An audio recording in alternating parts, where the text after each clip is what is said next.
Hello, my wayward souls, and welcome back to Sanctuary and my herbal apothecary.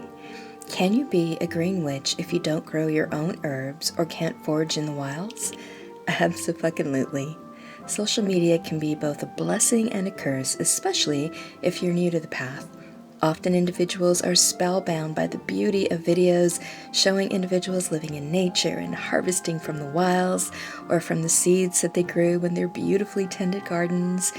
I know I can't get enough of these posts and videos. They are calming and deep and stunning. And if you are new to working with plants and live in the city, they can also be intimidating and leave you feeling less than. But speaking from over 30 years of intense experience working with plant spirit energy for healing and ritual work, I want to assure you, you do not have to grow your own plants or wild harvest to forge a connection with and work with plant spirit allies for healing and magic. My way is also not the only way to approach this journey, but I thought I'd share some of the ways that I've been building relationships with plant spirits over the years. Now, disclaimer time.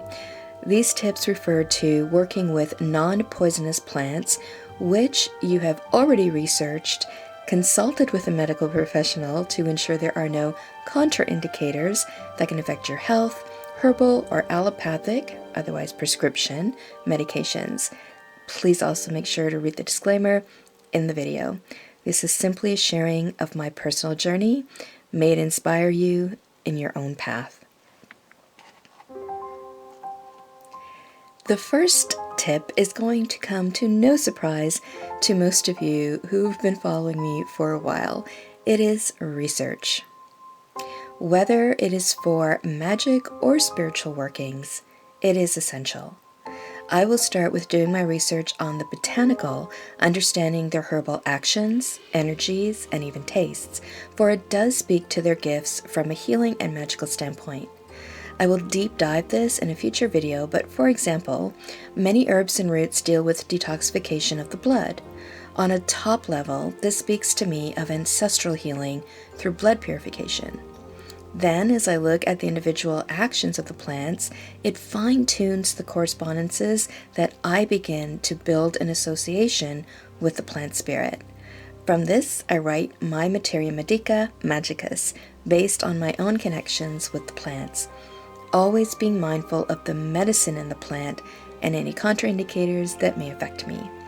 This is the sort of share that you'll find on my Patreon, and is always the first step I consider when setting up my ritual healing apothecary. If you missed the video on tips of how to set up your apothecary, I shall include a card above for you.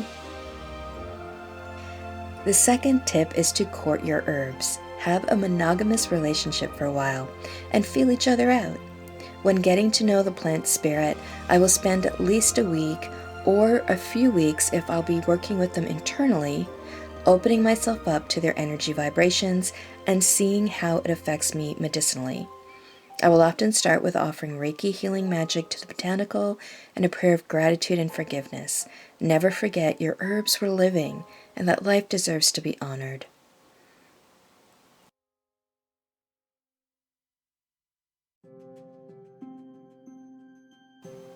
In the process of courting my herbs, I'll usually do 3 things. The first is burn a little, both in offering and as a way to further connect. How does the smoke affect me mentally, emotionally, physically? Do I have a reaction to it in any way? The second way of courting my herbs is to make a small oil infusion. This is best done with dried herbs, as fresh harvested or foraged herbs contain moisture, which can make the oils go rancid. I have unfortunately seen many videos where this is actually done, and it's not ideal, and does stress why it's so important to not simply follow any video, including mine, but be inspired to do your own research and truly learn from reputable sources the best way to make infusions. Once the infusion is complete, I will work with the oil doing a patch test to once again determine how my body reacts to it energetically, but also physically. Do I get an allergic reaction of any kind? Because that's also very important. My third step in courting my herbs is creating an individual herbal tincture. Although practical, this approach allows you dedicated time to get to know each other. The selection of the vodka used is also important in the process. I generally use a prairie organic vodka. If I'm going to use organic botanicals, I like to keep the whole process organic. I also love working with Crystal Head vodka for spiritual healing, usually combining with the organic, and I'll use pure Crystal Head for any journey-related tinctures and elixirs. This time, they were out of the organic, but I did find a new favorite that I purchased. Northern Keep Vodka puts profits from each sale towards land conservation in Canada. It's a beautiful way for me to give back to the spirits of land who are aiding in my healing and spiritual journey. A little bonus tip for courting your herbs is what I refer to as drumming your heartbeats as one. In my last vlog, entitled Bittersweet Days, I showed part of my new moon process, which included drumming my heartbeat and that of my new plant tribe as one. This process begins with awakening and feeding the spirits of my drum. Even if your drum is synthetic, it acts as a vehicle during your practice to either open sacred space, clear sacred space, or create liminal space. For me, she does all of the above. In this way, it becomes a spirit vehicle. My drum is a high drum. I have special infused oils that I offer to the drum as a feed, both before I begin the drumming work and after. I will also share my breath and heartbeat with her, beginning the process of syncing our vibrations and energy. I then extend this to the herbs or plant tribe that I'm crafting, feeling for their vibrations and allowing it to change the heartbeat, the rhythms, bringing us in sync.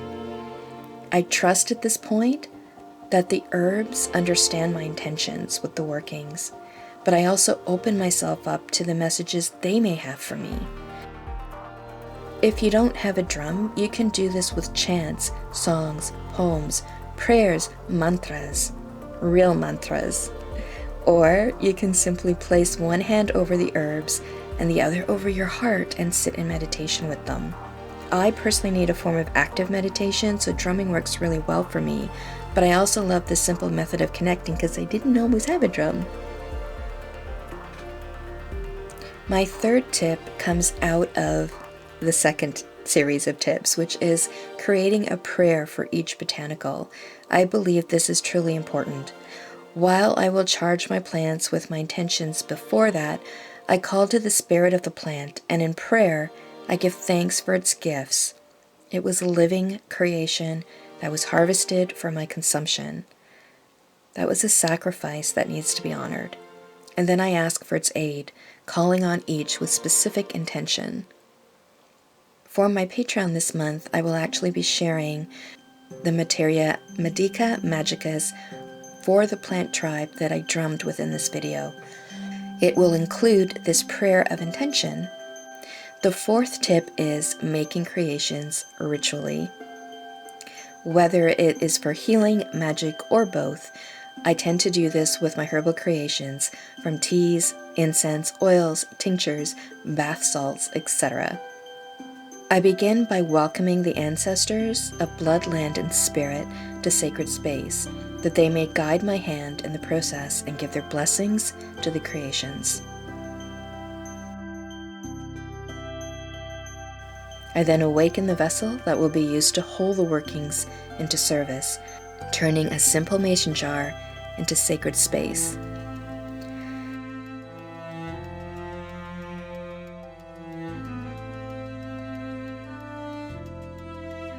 Next is offering my prayer of gratitude and request for aid from the Botanica. The chosen minstrum is then added. Either before or during pouring, I ask that its energy and actions are in alignment for the purity of the workings, whether it be magical, spiritual, healing, or in my case, that's generally all of the above.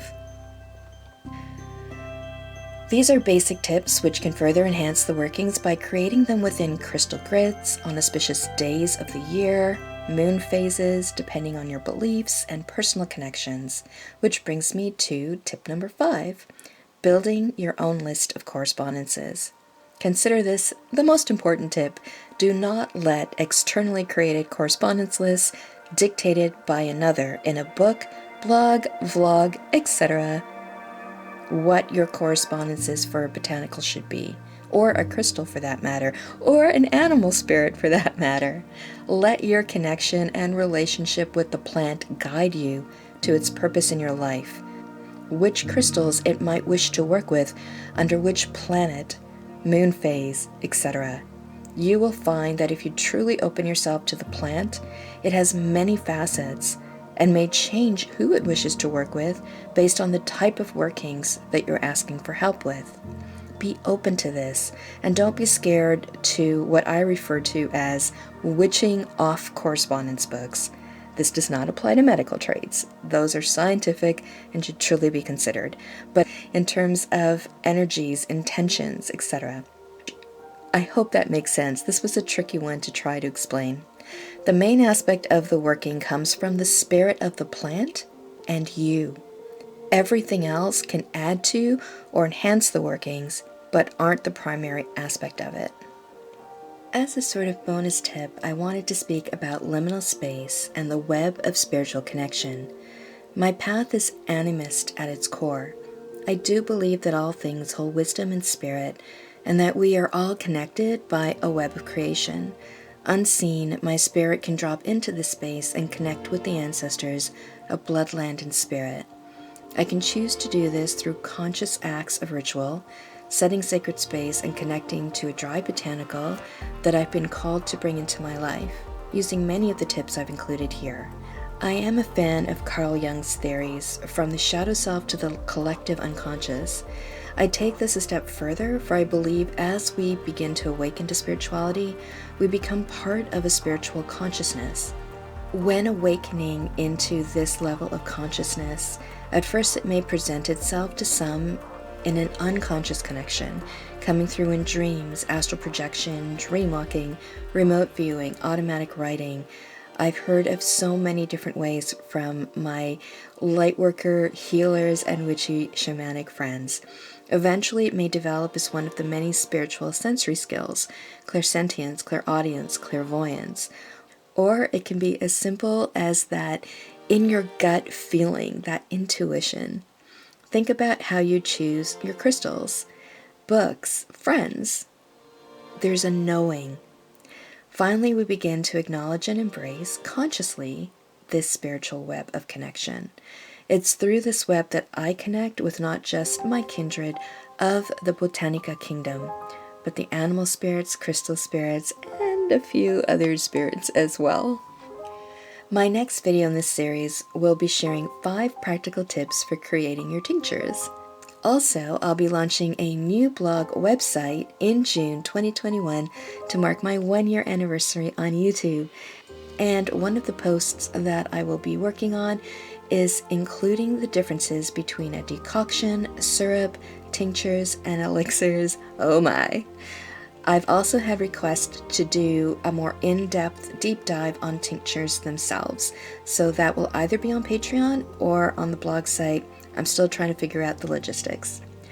There are other ways that I've connected with plant spirits over the years, and I'm sure new ways I will be inspired to in the future. This is what I mean when I speak about my path being organic, fluid in nature. It's not about the ingredients being organic, though I definitely do recommend that. It's about the organic nature of life itself, that it's forever changing and growing, and that we should be too. A few additional notes on how the practice can change comes from my own experience. Over the years, as my journeys to these botanical realms have become more frequent, I have found that in dream time, plant spirits will come to me. I call them tribes, and they usually have a plant leader who speaks first. This is the major plant spirit whose workings are needed in my life. The supporting botanica usually round out the energies needed, and I call these spiritual downloads for lack of knowing what else to call them. With respects to selecting when to make your oils, teas, tinctures, candles, etc., I do personally work with moon phases. However, I do it in a very off-book way. That said, I never let phases of the moon, days of the week, on-book correspondences restrict me in beginning my journey. The plant spirit itself knows and feels the rhythms of the earth, the sun, the moon, the planets, and they will speak spirit to spirit with them directly to bring forth the energies best suited during the time of your working to create a beautiful, complex energy in that final creation. Trust in the spirits. For now, I hope these mindful ways of connecting with plant spirit can inspire both my country witch and healer with her beautiful garden, as well as the urban witch and healer who eagerly awaits her next delivery of herbs to arrive. Now, before you go, I have some bonus footage. For this video, I initially tried something a little special for the introductory part. It's something I've never done before and is likely the biggest reveal I never thought I would do on YouTube. Unfortunately, I was right and I really don't have the right equipment, so the result is poor quality footage that is out of sync. That said, I have decided to include it at the end as a bonus blooper reel. If you made it to the end of this video, it's also a thank you of sorts for all who have stuck by me during my 1-year YouTube journey. I hope you enjoyed my efforts, and as always, thank you for joining me. Many blessings till the next time we meet in my little Erin Oasis ritual apothecary. And here's the reveal. Hello, my wayward souls. It's Kayla, and I'm here with the first main episode in the Urban Green Witch series. And I'm also here with another first, me on camera. I am more than a little bit nervous, but it's because of all of the amazing support of my community in helping me with my self-acceptance journey that I'm here today. So, I do have my script over on the side here because if you know me but at all, you know that I can go on and on and on. So, I am going to be glancing over to make sure I stay on point, and we're going to get right into it. So, one of the questions I actually get asked a lot is how do I connect with plant spirit energy, especially since I don't grow my own, and I've been working with plants since I was a teen in the 80s, and over the past 30 years have definitely deepened and found new and more meaningful ways to connect with them. And I want to share some of those with you guys today because, let's face it, social media can be a little intimidating, especially if you're new to the path or new to an aspect of the path like working with plant spirits. We see all of these amazing herbal gardens and wild foraging areas, and we just don't have access to it. Some of us may not even have balconies, and if we do have balconies, as has been the case for me a few times, oh my gosh, the pollution is so bad. You get like this soot layer on everything, and it's like, I ain't putting anything living out there. No, I respect my plants too much to do that to them. So we have to try to find other ways. And the truth is, for most of that 30 years, I didn't grow or attempt to grow. I didn't feel I had to because I felt the connection here. And I think that's the most important thing, is that you trust your instincts, you trust your soul, and you trust the connections that you have with the spirits. And if you don't see plants as living spirits as I do, that's okay too. Hopefully some of these tips and tricks will inspire you. I know so many of you inspire me on a daily basis, and I'll often say, that's really interesting. I wouldn't do it exactly like that, but it's giving me an idea. And I'll take that and I'll go over here and I'll try this.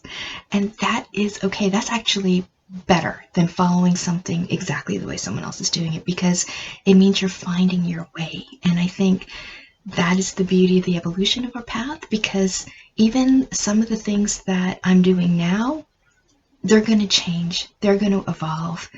I might let some things go or expand on others, and that is how we develop our practices. So never feel intimidated by what you see in social media, and just trust yourself.